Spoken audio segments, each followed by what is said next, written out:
Seeing our first signs of ice now as we're approaching Antarctica.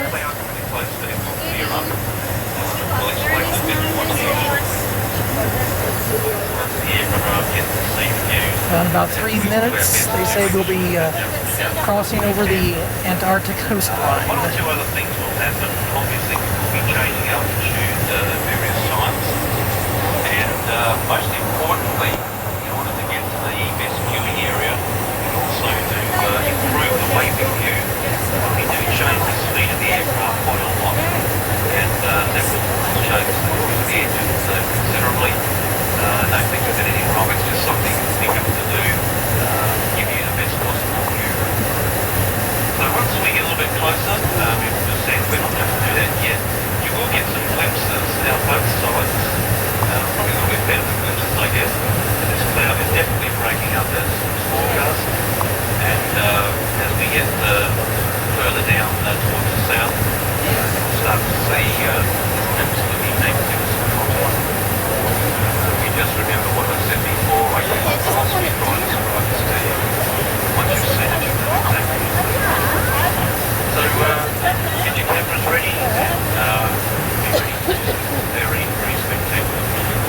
The mountains in this area is about 4,100 kilometres thick.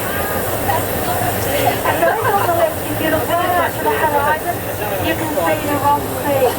The Ross Sea was named after James Ross, and for those that bought your compasses that were hoping to cross the South Magnetic Pole, the reason this area was first explored was because they were looking for the South Magnetic Pole.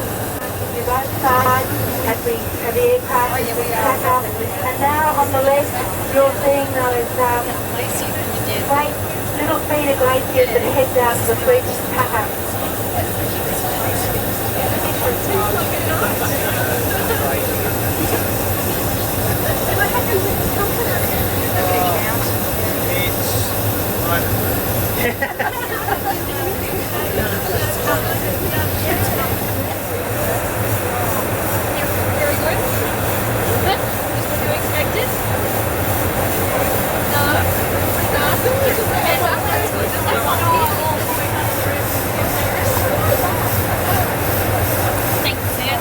You're most welcome.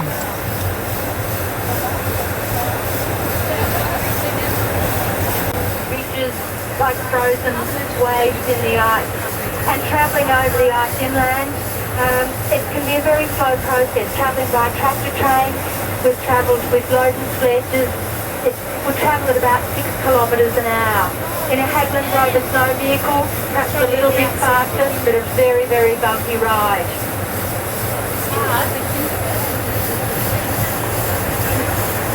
The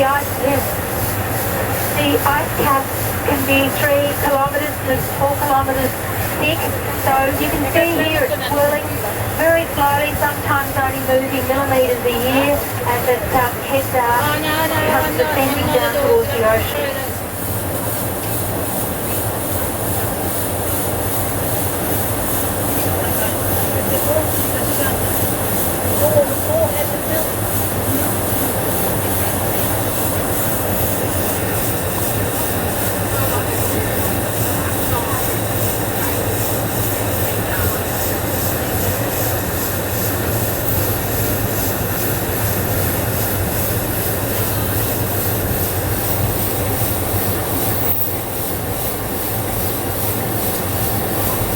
So as we track down the coast south, we'll see, if you're looking at the islands now on the left-hand side of the aircraft, as we come back, the right-hand side will be getting that view. So we'll zigzag down the coast, then turn around so you've got plenty of chance to view on both sides. But coming into right now, you've got the peak of the Mount Murchison. The sheer walls of the Pre-Sea Glacier heading down to the Ross Sea, and we're going to zigzag down this glacier across to the Ross Sea. So at the moment we'll still have Mount Melbourne on our left coming into view. And looking out to the Southern Cross Mountain Range on your left. Again, you can just see in the foreground where I was talking about what the plateau ice looks like. Firm, the flight lines where it's wind swept and very treacherous. In a few little spots coming into view, it's not quite so white, it's sort of a grey colour, and that's where it's polished blue ice. The wind's blown off that, very treacherous, you wouldn't even see.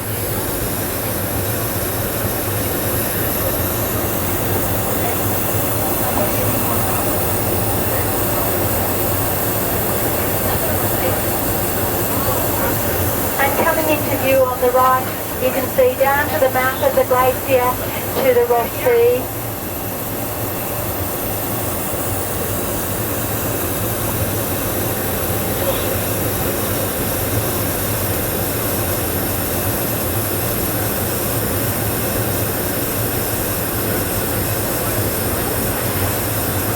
On the right of the aircraft, as you look down into the distance, you can just see the shape of Cape Washington, which marks the part of the start of the Ross Sea.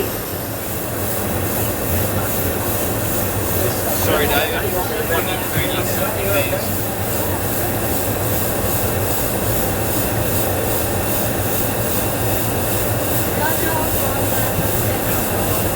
So we're just swinging around so that those of you on the left will get the views of the ice tongue that you heard us raving about a minute ago for those on the right.